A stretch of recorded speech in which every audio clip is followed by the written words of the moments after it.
स्वागत है विद्यार्थियों। तो आज हम डिस्कशन करने जा रहे हैं हमारे इंग्लिश का मॉडल पेपर नंबर 9। और इस क्लास के अंदर दोस्तों मैं आपके सामने लेकर आया हूं बहुत ही शानदार 20 क्वेश्चन। ये एग्जैक्ट जो है आपके एग्जाम के पैटर्न के बेसिस पर है और ऐसा ही पैटर्न आपको अपने बीएसटीसी का एग्जाम दोस्तों जो आपका 30 जून को होने वाला है उसके अंदर आपको दिखने वाले हैं। तो हर एक क्वेश्चन के ऊपर आपको कॉन्सेप्ट भी मैं समझाऊंगा। यहां पर जो आपके आज क्वेश्चन है दोस्तों आर्टिकल्स हैं, डायरेक्ट इनडायरेक्ट है, one word, synonyms, antonyms, prefix, है ना, हर तरह के टॉपिक आपके कवर होंगे। तो हर एक क्वेश्चन के ऊपर बड़े ध्यान से बिल्कुल अपनी नजर गड़ाए रखना। देखो दोस्तों प्यारे विद्यार्थियों, पहला जो प्रश्न है आपके पास में वो लिखा हुआ fill in the blank with appropriate given option, कि आपको क्या करना है, खाली स्थान भरना है विद ऑप्शन के साथ। ये कह रहा है she is blank space white woman. देखिए वुमन जो है काउंटेबल नाउन है, हाँ या ना, हाँ भैया गिन सकते हैं बिल्कुल। और लिखा हुआ है व्हाइट वुमन। देखो ये जो एडजेक्टिव इनके लिए यूज हुआ है व्हाइट, अगर व्हाइट का मैं उच्चारण लिखूं ध्यान से तो इसका ये होता है व्हाइट। ये जो पहला शब्द आ रहा है इसमें ये क्या है, ये एक तरह का आप कह सकते हो सर ये तो कॉन्सोनेंट है। अगर ये कॉन्सोनेंट है इसका मतलब ये क्या हुआ, व्यंजन हुआ। अगर ये कॉन्सोनेंट या व्यंजन हुआ तो याद रखिएगा अगर किसी नाउन या एडजेक्टिव का साउंड दोस्तों कॉन्सोनेंट हो तो उसके पहले आर्टिकल लगाया जाता है ए। नहीं पर अगर यही साउंड आपका वोवल का होता है या स्वर का होता है तो हम किसका प्रयोग करते हैं, एन का प्रयोग करते हैं। बात यह होती है कि जो भी नाउन हुआ है वो काउंटेबल होना चाहिए, सिंगुलर होना चाहिए। क्या होना चाहिए, सिंगुलर होना चाहिए। तो अगर आप यहां देखेंगे तो वुमन को काउंटेबल है, सिंगुलर है। और व्हाइट वुमन हम आंसर यहां पर कर सकते हैं क्योंकि ये क्या है, एक व आ रहा है मतलब कॉन्सोनेंट है। एन व्हाइट वुमन करेंगे तो गलत हो जाएगा, द व्हाइट वुमन करेंगे तो भी गलत हो जाएगा। तो पहले का आंसर हमारा क्या बैठेगा, ए, बिल्कुल परफेक्ट आंसर यहां पर बैठेगा। सेकंड प्रश्न कहता है दोस्तों ये वन वर्ड से आया है। कहां से आया भैया, वन वर्ड से आया है। ठीक है दोस्तों, देखिएगा अगर ये वन वर्ड से तो प्रश्न पढ़ेंगे a person who rights a play is, मतलब एक इंसान, जी हाँ दोस्तों ध्यान से समझिएगा, एक इंसान जो कि प्ले या प्ले मतलब क्या, यहां पर ड्रामा भी हो सकता है ना, या कोई भी प्ले हुआ उसको लिखता है उसको क्या बोलते हैं, क्या हम उसको प्ले राइट कहेंगे, ये वाला राइट कहेंगे, या प्ले राइटर कहेंगे, या प्ले राइट कहेंगे। देखिए दोस्तों लिखने वाले इंसान को अगर हम मान लीजिए एकदम तुक्का भी लगाएं, हम क्या कहते हैं उसको, राइटर कहते हैं। क्या कहते हैं, राइटर। राइटर मतलब दोस्तों लिखने वाला। तो यहां पर राइटर कहीं ना कहीं मुझे थर्ड वाले ऑप्शन में मिल रहा है। तो a person who rights a play is, इसका आंसर हम क्या कर देंगे दोस्तों, प्ले राइटर कर सकते हैं। क्या कर सकते हैं, प्ले राइटर। अगला प्रश्न देखिए, प्रश्न क्या 3 लिखा हुआ है, choose from the options given below one word for someone who walks in sleep. प्यारे विद्यार्थियों बहुत ही शानदार प्रश्न है। देखिएगा someone who walks in sleep मतलब जो नींद में सोने, नींद में क्या कर रहा है, चलता है। क्या करता है दोस्तों, नींद में चलता है। देखो ये दो तरह की बीमारियां होती है, एक तो होती है नींद में बड़बड़ाना मतलब बोलने की, और दूसरा होता है दोस्तों नींद में चलने की। दोस्तों चलने का पूछे, अच्छा नींद के लिए तो एक शब्द यूज होता है दोस्तों इंग्लिश में जिसको रूट वर्ड कहते हैं, जिसको कहते हैं सोमनम। क्या कहते हैं, सोमनम। अगर बोलने की बात है तो आप क्या करना, इसको बोल देना लोक्विस्ट। क्या बोल देना, लोक्विस्ट। चलने की बात है तो बोल देना दोस्तों बुलिस्ट। क्या बोल देना, बुलिस्ट। तो नींद में चलने को क्या बोलेंगे, सोमनमो बुलिस्ट, और नींद में बोलने को बोलेंगे सोमनमो लोक्विस्ट। ठीक है, ये आपके लिए क्या हुआ, एक एक्स्ट्रा नॉलेज हो गई। ठीक है, तो आप इसको यहां पर क्या कर सकते हैं, टिक कर सकते हैं। लेकिन देखो बात ये आती है जब भी हम पढ़ाई करें तो हमारा एक मकसद ये होता है दोस्तों कि जो आंसर सही है वो तो अपने को पता होना ही चाहिए, लेकिन उसी के साथ साथ हमें यह भी पता होना चाहिए विद्यार्थियों कि कौन सा आंसर गलत है, तो उसका अर्थ क्या है। देखो फिलोजिनिस्ट यहां पर शब्द यूज हुआ है, इसका अर्थ होता है प्यारे विद्यार्थियों भाषा शास्त्री। क्या होता है, भाषा शास्त्री होता है। यहीं पर अगर दोस्तों मैं रेक्लूज का यूज करूं तो इसका अर्थ होता है दोस्तों वैरागी, जिसने सब कुछ त्याग दिया है। और टर्मेगेंट का मतलब होता है दोस्तों एक रूड वुमन या एक बहुत ज्यादा गुस्सा करने वाली वुमन या औरत के लिए यूज करते हैं। ठीक है, तो अपने को तीनों अर्थ भी पता लग गए, ये हमारा ध्येय वाक्य होना चाहिए। अगला पढ़ते हैं दोस्तों, प्रश्न संख्या 4 लिखा है, change the narration, must you go soon I said. देखो ये नरेशन है, इसको कोई दिक्कत नहीं, कंफ्यूज ना हो, हम इसको ऐसा लिख सकते हैं, I said must you go so soon. ठीक है, घबराओ मत, इसको ऐसा लिख दो। अब आपके दिमाग में क्या आएगा, सर ये तो प्रश्नवाचक चिन्ह बन रहा है। बहुत बढ़िया दोस्तों, अगर आपके दिमाग में अगर ये प्रश्न है तो आप कहेंगे सर सेड को बदल दीजिए आस्क्ड में। बिल्कुल बेटा मैं बदल दूंगा, आई आस्क्ड लिख दूंगा। ठीक है जी। अब इसके बाद आप कहेंगे सर ये जो इन्वर्टेड कोमास होते हैं, अगर ये WH वर्ड आए तो इसको WH वर्ड लिख दो करेक्टर की जगह। लेकिन अगर ये हेल्पिंग वर्ब या मॉडल आ जाए, क्या आ जाए, हेल्पिंग वर्ब या मॉडल, तो फिर क्या लगाते हैं, इफ लगाते हैं। क्या लगाते हैं, इफ। कभी कभी वेदर भी लगाते हैं, लेकिन वो यहां नहीं लग रहा है तो हम सोचेंगे भी नहीं। ठीक है बेटा, तो अब आपके दिमाग में एक चीज आ गई, सर एक तो आस्क ढूंढेंगे हम और एक इफ ढूंढेंगे। एक बार ढूंढ के देखो बस, देखो आई आस्क, ये रहा जी, आई टोल्ड काट देंगे ना, आई टोल्ड भी काट देंगे, देखो आई आस्क। ठीक है, तो अपनी लड़ाई कहां है, पहले में और फोर्थ में लड़ाई है। इसमें देखो आई आस्क्ड हिम, ये क्या आया, इफ आया, क्या आया, इफ। ढूंढो इसमें इफ है क्या, कहीं पर नहीं है ना। अगर मात्र आपको ये दो रूल पता है तो आप डायरेक्टली आंसर क्या कर सकते हो, फर्स्ट वाला आंसर करेक्ट कर सकते हो। ठीक है, क्लियर हुआ कि नहीं, बस बाकी अब देख लो, बाकी कुछ भी लिखो कोई दिक्कत नहीं है। अब आपको इस रूल से पता लग जाएगा भाई, मस्ट जो आता है इसको बदलते हैं किसमें भैया, हैड टू में, इसमें हैड टू में बदलते हैं, बात खत्म। सीखते चलो, अगले प्रश्न की ओर आ जाओ भैया। प्रश्न संख्या 5 कहता है, Mohit said to Monu where is your house. देखो भाई, अभी मैंने आपको बताया अगर क्वेश्चन आए तो प्यारे विद्यार्थियों, सेड टू को किसमें बदलना है, आस्क्ड में बदलना है। किसमें बदलना है, आस्क में बदलना है। अब आपको किसने बदल दिया, अब आपने कहा था WH वर्ड आएगा तो हम WH वर्ड को खुद लगा देंगे, तो लगा दो, मोहित आस्क्ड मोनू, सही है, मोहित आस्क्ड मोनू और वेयर। अब आप कहोगे सर ये रूल आपने सिखाया लेकिन इस रूल में तो चारों में सेम आ रहा है, अब क्या करें। तो बेटा टॉपिक तो पूरा पढ़ोगे, मैंने बस वो रूल वहां तक इतना ही बताया क्योंकि वहां से वो वाला आंसर बन रहा था, इसके बाद आपको सीखना है। देखो अब आगे सीखते हैं। देखो भाई, अब आगे क्या होता है, जो WH वर्ड होता है उसको तो हम लिख देते हैं, लिख दिया ना। देखो अब समझो, ये हेल्पिंग वर्ब को ले जाओ आगे और इस सब्जेक्ट को ले आओ पहले, ले आओगे। चलो भाई, आपने योर ले आए पहले, ठीक है, ठीक है। अच्छा योर नहीं है पूरा अपने पास है, योर हाउस, ठीक है, ओके जी। अब आप ये समझो योर कौन सा पर्सन होता है। अब आप कहोगे सर ये यू की फैमिली का है, तो कहीं ना कहीं पर क्या है, ये सेकंड पर्सन है। क्या है ये, सेकंड पर्सन। अगर ये सेकंड पर्सन है तो मोनू तो सेकंड पर्सन, तो सेकंड पर्सन के हिसाब से किसको जो हिसाब से चेंज करेंगे, ऑब्जेक्ट। एक रूल होता है बेटा सन रूल, है ना।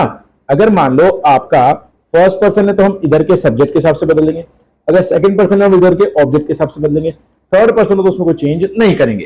तो अगर सेकंड पर्सन देखेंगे तो योर है तो योर के हिसाब से मोनू, मोनू के हिसाब से हम क्या लगाएंगे, हिज लगाएंगे। क्या लगाएंगे, हिज हाउस। अब देखो इज लग रहा है, पास्ट टेंस से किस में जाएगा, वॉज में चल जाएगा। देखो ना यहाँ पास्ट टेंस है ना, तो इसमें किस में जाएगा, इज वॉज में। अब आप देखो किस में आंसर बन रहा है। देखो हिज हाउस कहां है, ये रहा मात्र एक ऑप्शन, हिज हाउस वॉज। बाकी सारे ऑप्शन क्या हो जाएंगे, कैंसिल हो जाएंगे। तो प्यारे विद्यार्थियों फिफ्थ का आंसर क्या हो जाएगा, fourth will be the correct answer. बताओ समझ में आया नहीं आया, समझ में आया तो एक बार लिख दो बेटा जय हिंद। ठीक है, चैनल को लाइक कर लेना, चैनल को सब्सक्राइब कर लेना, वीडियो को लाइक जरूर करना और एक कमेंट जरूर ड्रॉप करना। आगे आ जाओ बेटा, प्रश्न संख्या 6 देखो, लिखा हुआ है पैसिव वॉइस बताना है भाई। चलो भाई बता देंगे, ग्लोबल वार्मिंग कैन कॉज। अच्छा अब देखो पैसिव वॉइस में एक रूल बता रहा हूं मैं पहले, रूल नंबर 1, अगर आपको वाक्य में कोई मॉडल दिखे, क्या दिखे, मॉडल दिख गया सर, मॉडल दिखे तो पैसिव वॉइस में बदलते समय उस मॉडल के साथ में बी लगा देना, बी के साथ वर्ब की थर्ड फॉर्म लगा देना। बताओ ये कर सकते हो क्या, हाँ सर इसमें क्या दिक्कत है, कर देंगे यार, बिल्कुल कर दोगे जी। अब आप एक काम करो, ये कैन जो लिखा है ना, इस कैन को फॉलो करते हैं, इसमें बी लगाकर वर्ब की थर्ड फॉर्म लगाते हैं, वर्ब क्या आपकी कॉज, इसकी थर्ड फॉर्म क्या हो जाएगी, कॉज। अब ढूंढो कैन बी कॉज, ढूंढो आप तो पहले। देखो यहाँ पर क्या है, आर कॉज्ड, काट दो। देखो कैन बी कॉज्ड, हाँ हाँ आंसर मिला थोड़ा थोड़ा है ना। अगला देखो, देखो कैन कॉज्ड, काट दो। देखो कुड कॉज्ड, बिल्कुल काट दो। अब अपन ने क्या समझा, मात्र एक ऑप्शन पकड़ के हमने आंसर यहां पर ढूंढ लिया। तो इस प्रकार से बेटा प्रश्नों को सॉल्व किया जाता है ना। स्मार्ट वर्क करो बेटा, स्मार्ट वर्क करो। इस जिंदगी की दौड़ में, इस जिंदगी की दौड़ में आपको स्मार्ट वर्क करना अत्यधिक आवश्यक है। मेहनत तो बेटा गधा भी करता है ना। अगला देखो, प्रश्न संख्या 7 कहता है पैसिव फॉर्म बदलना है, हु विल हेल्प यू का। अब मैं आपको एक लाइन बताऊंगा और ये क्वेश्चन हो जाएगा। अगर लाइन में बता दो बेटा, अगर प्रश्न में हु आए तो पैसिव वॉइस में क्या करते हैं, देखो सुनना, पैसिव वॉइस में क्या करते हैं, हु को बाय हुम में बदलते हैं। किससे बदलते हैं, बाय हुम में बदलते हैं। अब आप कहोगे सर बात तो सही है, पूरे ऑप्शन में देखते हैं, मात्र यहां है बाय हुम। बाय देखो हुम का हुम, यू हुम, काट दो, सब काट दो, ऑटोमेटिकली आंसर क्या सेट हो जाएगा अपना 7 का पहला आंसर सेट हो जाएगा। हो गया ना। अब देखो विल आ रहा है, एक रूल देखो, विल आ रहा है ना बेटा। अभी आपने क्या पढ़ा, अगर मॉडल आए तो उसके साथ बी लगाकर वर्ब की थर्ड फॉर्म लगाना है। बी लगा दिया और हेल्प का क्या बना दोगे, हेल्प्ड बना दोगे। अब आप देखो विल बी हेल्प का है, विल बी हेल्प, सही है, will be help, okay, will be help and you are help. अब आप कहोगे sir sir sir will be help तो चारों में, अब देखो पिछले वाले रूल से ये सॉल्व नहीं हुआ, तो इसलिए मैं कहता हूं कि कुछ रूल से कुछ क्वेश्चन सोल्व होते हैं और कुछ रूल से दूसरे क्वेश्चन सोल्व होते हैं। तो अपने को हर एक प्रश्न से क्या होता है, अलग अलग रूल पता लगते हैं। अब अगर आपको इन रूल्स को जानना है, अपने चैनल में प्लेलिस्ट पे जाओ, प्लेलिस्ट में जाके इंग्लिश में जाना, इंग्लिश में जाके एक्टिव पैसिव पे कम से कम नहीं तो 200 से 300 क्वेश्चन समझाए गए, उनको देख लो, आपका सॉल्यूशन हो जाएगा। और ये प्रश्न जो है बेटा पुराने गवर्नमेंट एग्जाम्स में भी आए हुए बहुत अच्छे तरीके से। ठीक है, आगे देखो प्रश्न होंगे 8 देखते हैं, है ना। 8 देखो लिखा हुआ है अप्रोप्रिएट गिवन ऑप्शन बताना है। I have blank space headache. अरे यार मेरा सिर दर्द हो रहा है। अब ये हेडेक जो है ये एक तरह की बीमारी हो गई या कह सकते हैं डिजीज हो गई।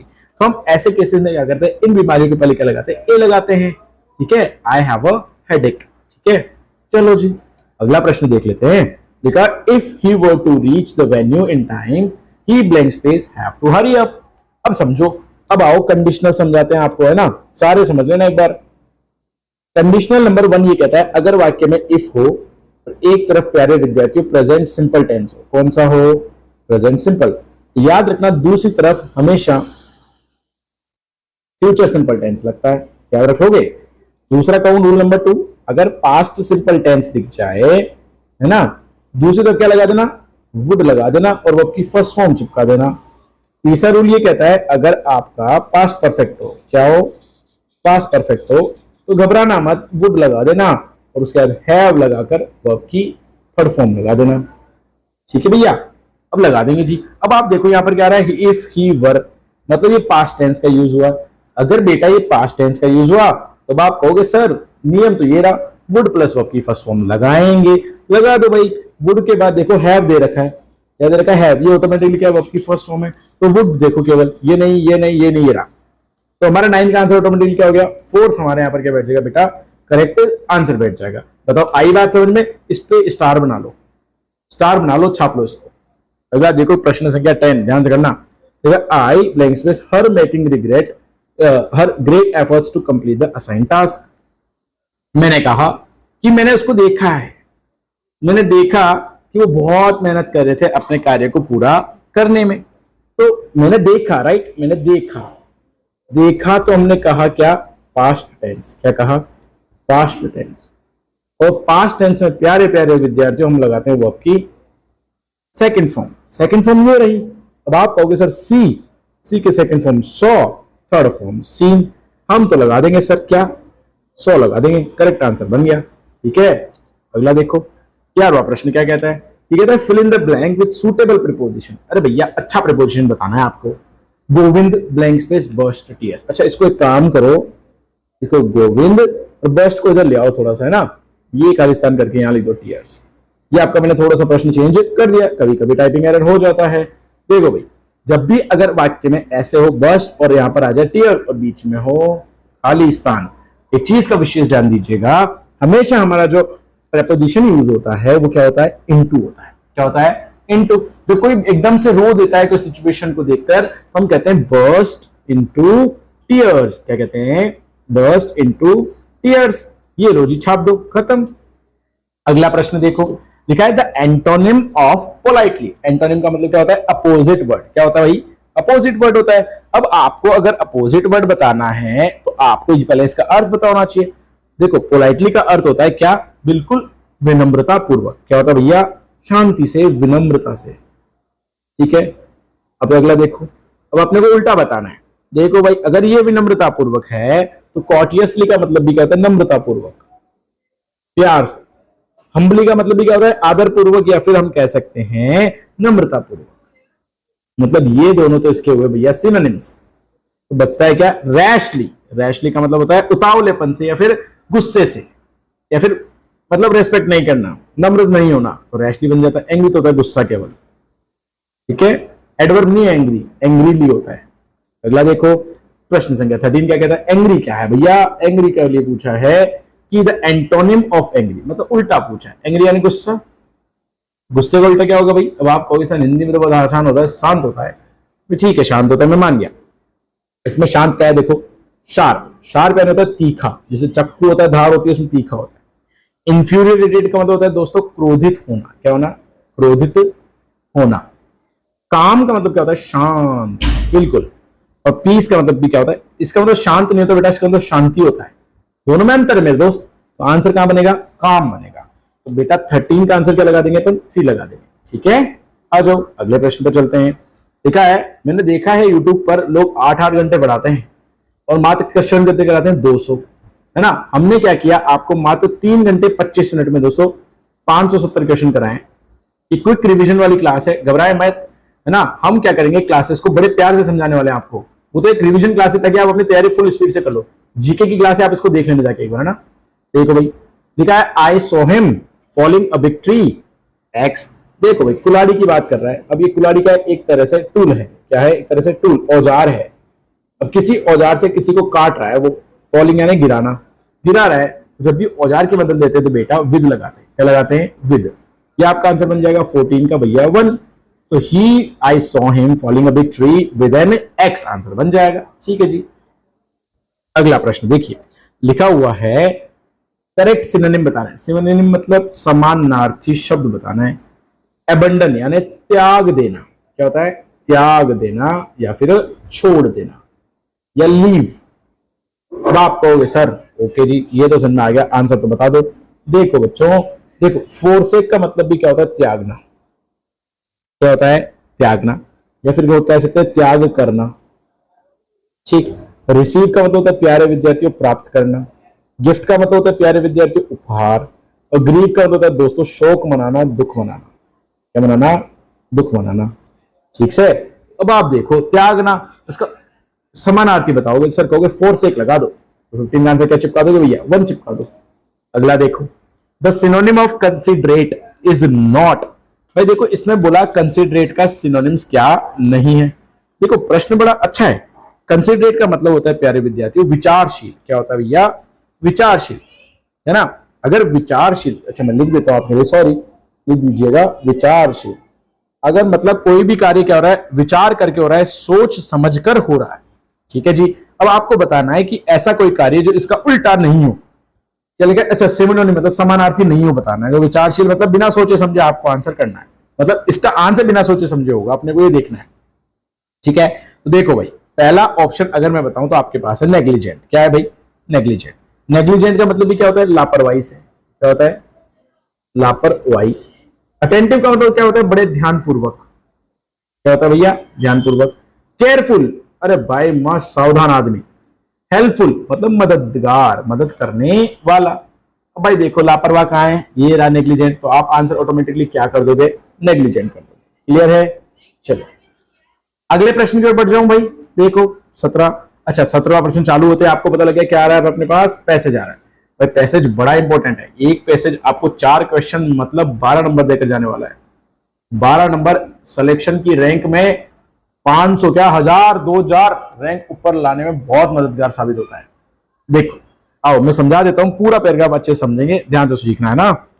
देखो सम लैंग्वेजेस, कुछ भाषाएं are used by a few people, बहुत कम लोगों द्वारा यूज की जाती है। देखो अदर्स जैसे कि मैंड्रीन, चाइनीज एंड इंग्लिश, ये सब्जेक्ट का नाम लिया, इस भाषाओं का नाम लिया। ये आर स्पोकन बाय मिलियंस, मतलब लाखों लोगों द्वारा ये लैंग्वेजेस बोली जाती है। मैनी पीपल स्पीक 2 और मोर लैंग्वेजेस, बहुत सारे लोग 2 या 2 से अधिक लैंग्वेज बोलते हैं। क्या दोस्तों, 2 या 2 से अधिक लैंग्वेजेस या भाषाएं बोलते हैं। They may use 1 language at home, मतलब घर पे एक लैंग्वेज यूज कर सकते हैं फैमिली के साथ एंड फ्रेंड्स के साथ, और अनदर एट वर्क और स्कूल, और हो सकता है स्कूल या घर पे अलग लैंग्वेज हो। जैसे आपने अटक आए हो जाए घर तो करे तो मारवाड़ी यूज, है ना, स्कूल में चल जाओ तो हिंदी, और कटे कोई मीटिंग में चल जाओ तो अंग्रेजी, समझ रहे हो। अगला देखो रीजनल वेरिएशन, रीजनल का मतलब होता है दोस्तों क्षेत्रीय, क्या दोस्तों क्षेत्रीय, और वेरिएशन का मतलब क्या होता है, विभिन्नताएं। क्या होता है, विभिन्नताएं। तो होता है regional variation of languages are known as dialects. Dialects का मतलब प्यारे विद्यार्थियों बोलियां, कि अलग अलग भाषा में हम जाते हैं, जगह पर हम जाते हैं, तो जैसे क्षेत्र के हिसाब से भाषा बदल जाती है, उसको क्या बोलते हैं, डायलेक्ट्स कहते हैं, बोलियां कहते हैं। आओ लिखा है the Anglo Saxons who conquered, conquered का मतलब विजय प्राप्त करना, मतलब एंग्लो सैक्सन जिन्होंने क्या किया, ब्रिटेन पर विजय प्राप्त की थी, कब, at the end of Roman empire, जब रोमन एम्पायर साम्राज्य का क्या हुआ, अंत हुआ। लिखा है स्पोक किया जर्मनिक लैंग्वेज, वो क्या करते थे, स्पोक अ जर्मनिक, मतलब वो क्या बोलते थे, जर्मनिक लैंग्वेज बोलते थे। ठीक है। आगे लिखा है विच लेटर बिकेम इंग्लिश, और ये बाद में क्या बन गई, इंग्लिश लैंग्वेज बन गई। और कुछ जर्मनिक लैंग्वेजेस है, जैसे इनमें क्या आती है, दानिश लैंग्वेज आती है, डच आती है, जर्मन आती है और स्वीडिश आती है। और लिखा है इंग्लिश ऑल्सो कंटेन्स, कंटेन्स का मतलब किसी चीज में दोस्तों निहित होना, शामिल होना। क्या होना, शामिल होना। मतलब इंग्लिश में क्या क्या शामिल है, कुछ फ्रेंच भाषा से डिराइव्ड वर्ड भी इसमें है। क्यों, क्योंकि इसके ऊपर फ्रेंच स्पीकिंग राजाओं का रूल हुआ था। किसके बाद हुआ था? नॉर्मन कॉन्क्वेस्ट के बाद। किसके बाद? नॉर्मन कॉन्क्वेस्ट का मतलब होता है किसी चीज पर शासन करना, ठीक है, विजय करना। तो नॉर्मन विजय के बाद क्या हुआ था? फ्रेंच स्पीकिंग लोगों का यहां पर शासन हुआ। अगला देखो, मात्र 2 पेज में पैराग्राफ खत्म हुआ। अब देखो शब्दों को कैसे पकड़ते हैं, आंसर कैसे पकड़ के कूट के निकालते हैं। Mandarin Chinese is spoken by, अब आप बोलोगे सर मिलियंस, हमने पढ़ा था लाखों लोगों द्वारा, मतलब मैनी आंसर हो जाएगा, खत्म। अगला देखो, a person who is good at foreign language, एक इंसान जो दूसरी लैंग्वेज है, बाहर की लैंग्वेज बोल सकता है, देखो उसको हम लिंग्विस्ट कहते हैं। क्या कहते हैं? लिंग्विस्ट कहते हैं। अब कहोगे सर मतलब इसको कहते हैं बेटा अनेक भाषा बोलने वाला। क्या बोलते हैं? अनेक भाषा बोलने वाला। अब आपको एक चीज बताता हूं, भाषाविद भी कहते हैं ना। देखो वर्चुओसो जो होता है, ये होता है गुणी आदमी। अरे भाई किसमें 36 से ज्यादा गुण मिल जाए तो 36 गुण। वेंट्रोलोक्विस्ट जो होता है, देखो लोक्विस्ट मतलब बोलने वाला ना, जो होता है जो मुंह बंद करके बोलते हैं ना गले से, वो वाले लोगों को कहा जाता है वेंट्रोलोक्विस्ट। स्कॉलर तो भैया विद्वान आदमी हो गए। कौन हो गए? विद्वान हो गए। आपका आंसर मिल गया मेरे विद्वानों, आ जाओ। देखो 19 कह रहा है आर रीजनल वेरिएशन। देखो अभी पढ़ा था हमने, रीजनल वेरिएशन जो होता है क्षेत्र में अलग अलग भाषाएं, उसको हम क्या बोलते हैं? बोलियां कहते हैं, मतलब डायलेक्ट्स कहते हैं। लास्ट प्रश्न देखो पैसेज का, English also included French words. अब बताओ नॉर्मन कॉन्क्वेस्ट के बाद आया था ना फ्रेंच वर्ड, है ना? हमने बाद के लिए क्या लगाते हैं? हम आफ्टर लगाते हैं। तो आफ्टर ये रहा, प्रायर का मतलब होता है पहले, बिफोर का मतलब भी पहले, और ड्यूरिंग का मतलब होता है के समय, ठीक है। तो इस को आज देखा है, तो आपको इस चीज को देखना है कि किस प्रकार से 20 प्रश्नों को हमने ध्यान से सॉल्व किया है, हर एक चीज के कॉन्सेप्ट को देखा है, तो इसको आप आगे लेकर चलना बिल्कुल समझते हुए। तो सभी को दोस्तों जय हिंद, जय भारत, ठीक है। आपको आई होप कि आज की क्लास समझ में आई होगी। एक बार क्लास के एंड में जरूर बता दीजिएगा कि आपको ऐसी क्लासेस और चाहिए या नहीं। जय हिंद, जय भारत दोस्तों, वंदे मातरम।